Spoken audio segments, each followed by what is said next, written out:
The Holocene has ended.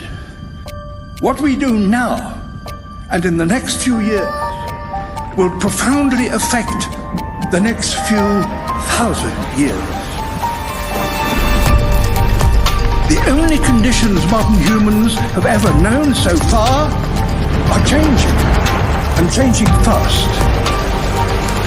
Nothing stays the same on this planet. Everything changes. The Earth is going into one of these jumps, and you don't know what is going to be on the other side of those jumps. The Earth is always jumping.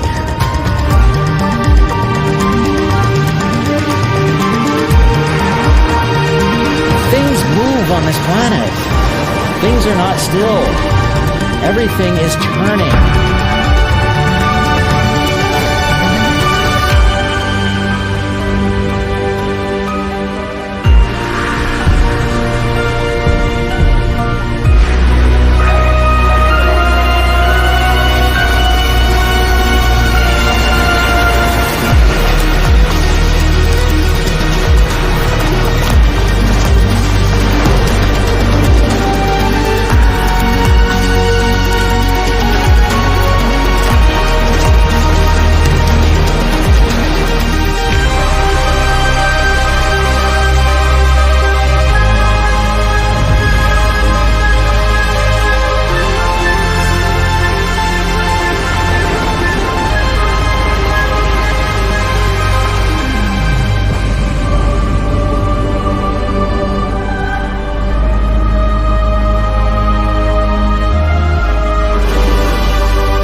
As it begins to run out of fuel, the sun won't simply fade away to nothing. Its core will collapse, and the extra heat this generates will cause its outer layers to expand.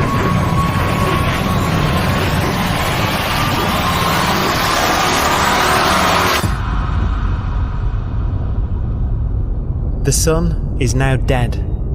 It remains slowly cooling in the freezing temperatures of deep space.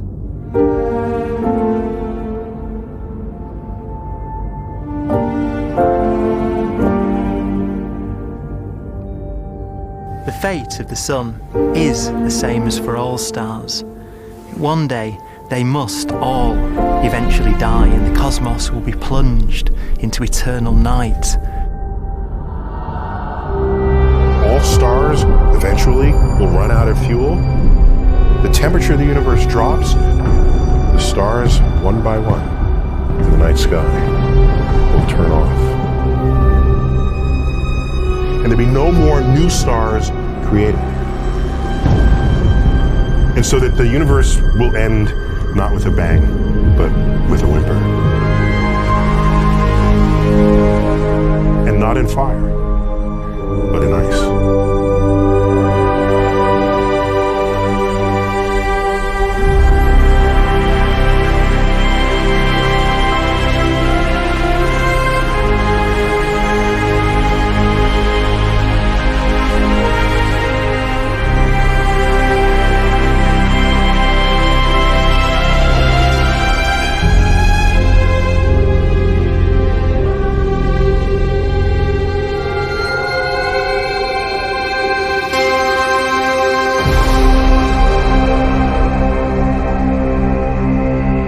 With no fuel left to burn, a white dwarf's faint glow comes from the last residual heat from its extinguished furnace.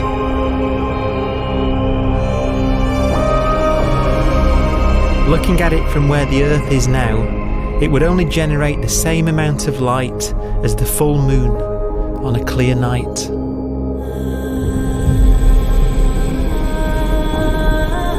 The faint glow of white dwarfs will provide the only illumination in a dark and empty void littered with dead stars and black holes.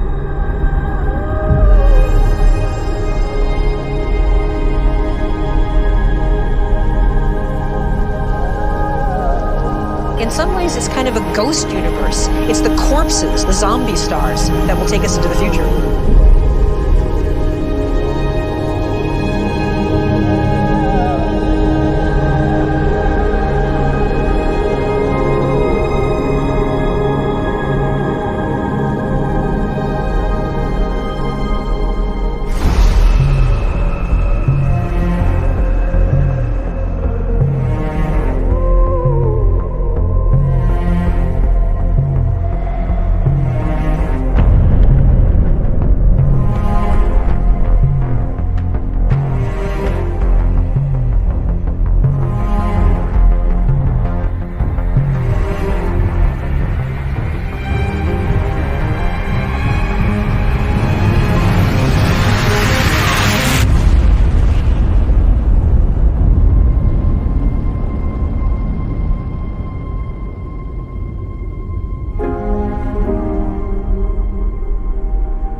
A black dwarf will be the final fate of those last stars, white dwarfs that have become so cold that they barely emit any more heat or light.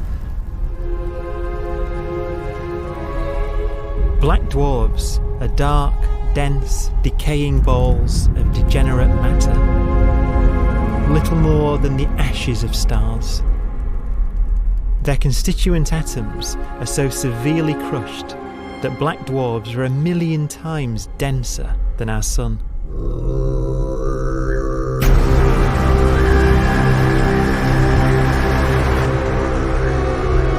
Stars take so long to reach this point, we believe there are currently no black dwarfs in the universe.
We have a pace of life that's based on really the energy available to us now. You could imagine living conscious systems which have a very different pace and therefore can extend out at least a lot farther than you'd imagine otherwise. You could have a living system where if it had a thought every 10 trillion years, that would seem normal. Even if our life dies out, one could imagine at some time arbitrarily far in the future, a fluctuation occurs which allows intelligent life to exist again for a little while. So you might have islands in time of intelligence.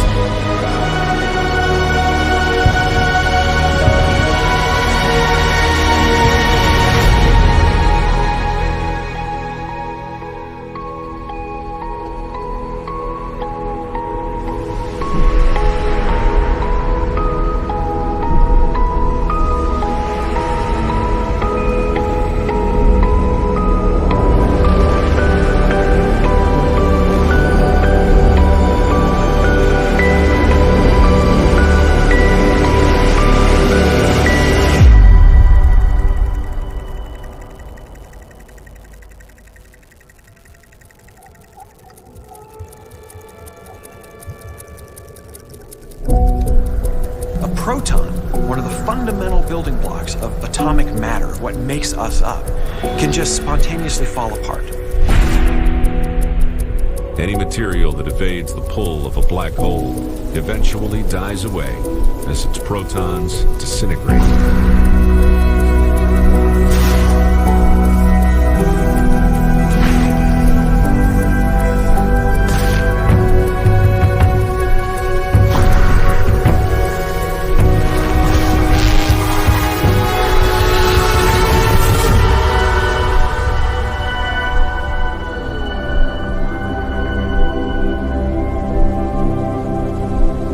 The matter inside black dwarfs, the last matter in the universe, will eventually evaporate away and be carried off into the void as radiation, leaving absolutely nothing behind.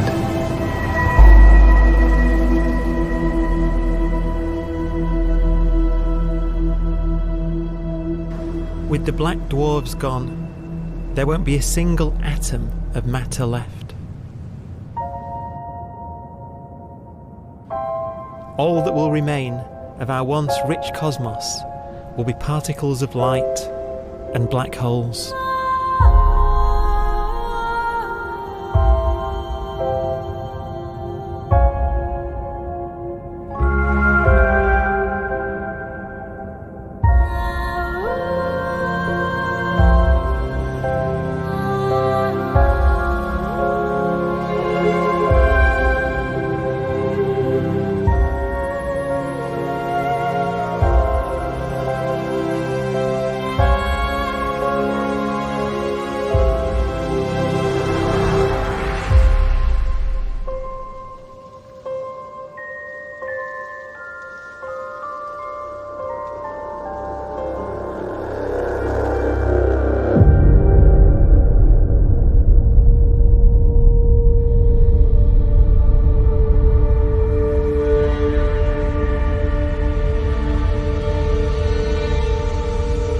The arrow of time creates a bright window in the universe's adolescence, during which life is possible. But it's a window that doesn't stay open for long. As a fraction of the lifespan of the universe, as measured from its beginning to the evaporation of the last black hole, life, as we know it, is only possible for 1,000th of a billion billion billionth billion billion billionth billion billion billionth of a percent.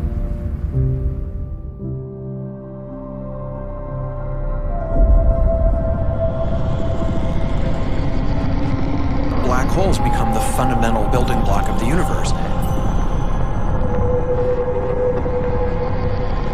A galaxy will basically be a supermassive black hole in a center with smaller black holes orbiting it. Zombie galaxies filled with black holes continue to evolve. They'll eat each other and they'll get bigger, and maybe they'll fall into the supermassive black hole and it'll get bigger. The universe will still be an exciting, dynamic place.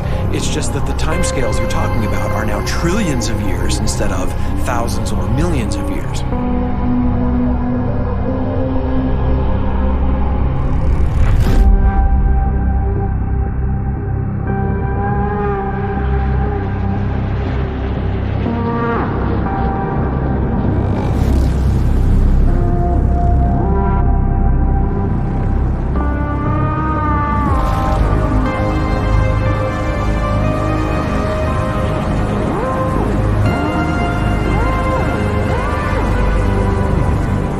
Black holes can bang on space-time like mallets on a drum.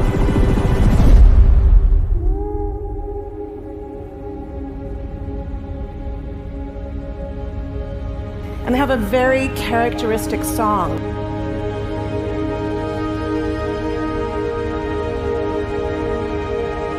Imagine two black holes that have lived a long life together. At the end of their lives, they're going around each other, crossing thousands of kilometers in a fraction of a second. As they do so, they leave behind in their wake a ringing of space, an actual wave on space-time.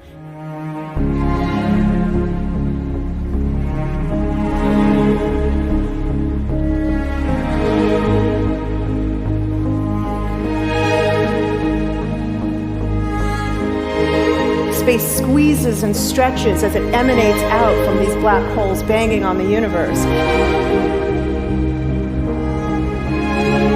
Those are the gravitational waves. They are literally the sounds of space ringing. And they will travel out from these black holes at the speed of light as they ring down and coalesce to one spinning, quiet black hole.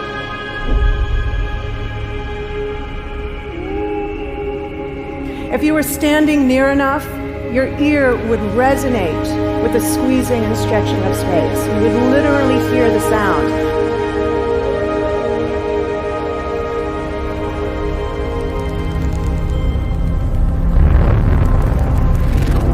Imagine a lighter black hole falling into a very heavy black hole. The sound you're hearing is a light black hole banging on space each time it gets close.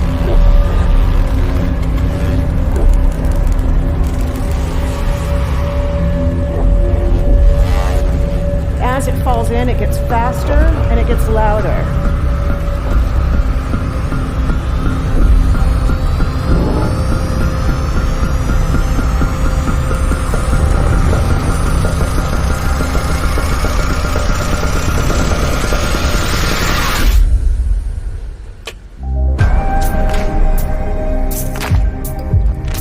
Scientists used to think black holes were immortal, but even these will one day die. Now we're talking about timescales of unimaginable length, quadrillions of years into the future. On that timescale, even the black holes begin to evaporate.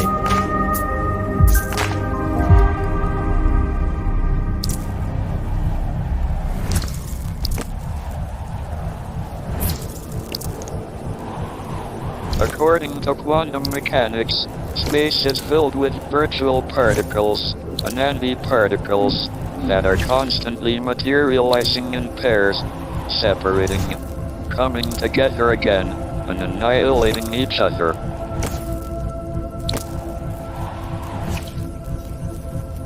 In the presence of a black hole, one member of a pair of virtual particles may fall into the hole, leaving the other member without a partner with which to annihilate.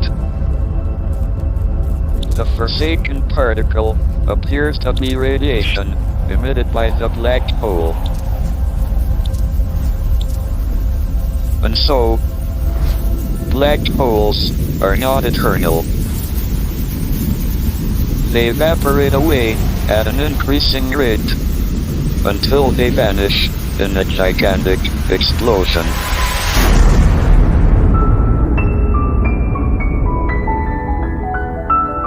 Quantum mechanics has allowed particles and radiation to escape from the ultimate prison, a black hole.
Philosophers and poets have asked the question, will the world end in fire or ice? We can now give an answer. The latest evidence shows that the universe is not slowing down, but it's speeding up out of control. And the universe, we think, will die in ice. Trillions upon trillions of years from now. Empty space itself has energy. In every little cubic centimeter of space, whether or not there's stuff whether or not there's particles, matter, radiation, or whatever, there is still energy, even in the space itself. And this energy, according to Einstein, exerts a push on the universe. What is the weird stuff that's accelerating the universe? We call it dark energy. And this stuff is the dominant stuff of the universe. Almost 3/4 of the matter energy content of the universe is this dark energy. And we don't know what it is. Dark energy, unlike matter or radiation, does not dilute away as the universe expands. This has crucial implications for what the universe is going to do in the future. So what will be the future of the universe? Well, if the dark energy remains dominant and repulsive, the universe will expand forever.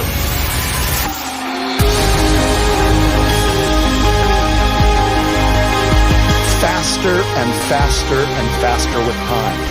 A runaway universe. 70% of the energy of the universe resides in empty space, and we don't understand why. But we do know what will happen. If that energy continues to be there, the universe will become cold and dark and empty. That's the future as it might be. We don't know because we don't yet understand the nature of dark energy. Until we do, we won't know the future. We won't even understand our own origins, and that's why we want to know and study this subject.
Forecast does seem to be for an ever colder, ever emptier universe.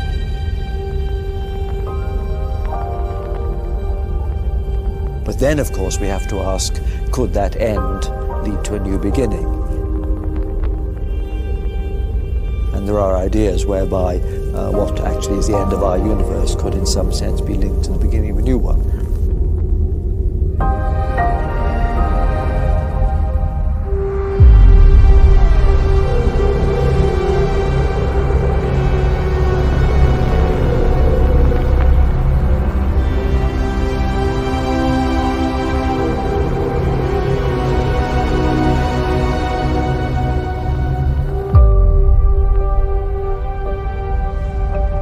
We've worked out the mathematics, the equations. They seem to say that if you have an atom smasher that can concentrate tremendous amounts of energy at a single point, you can perhaps open up a gateway, a baby universe.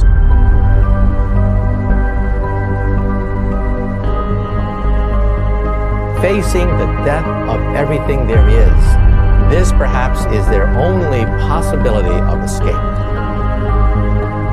And this also raises a very intriguing possibility, sheer speculation of course, that perhaps any universe that has intelligent life in it will create baby universes, will create lifeboats, and proliferate child universes. So an evolution may take among universes in the multiverse. Survival of the fittest may take place. So those universes which do not have intelligent life are infertile. They have no children. But those universes that have mild temperatures, stars like us, would create civilizations that could open up child universes, and they would then proliferate.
After an unimaginable length of time, even the black holes will have evaporated, and the universe will be nothing but a sea of photons gradually tending towards the same temperature as the expansion of the universe cools them towards absolute zero.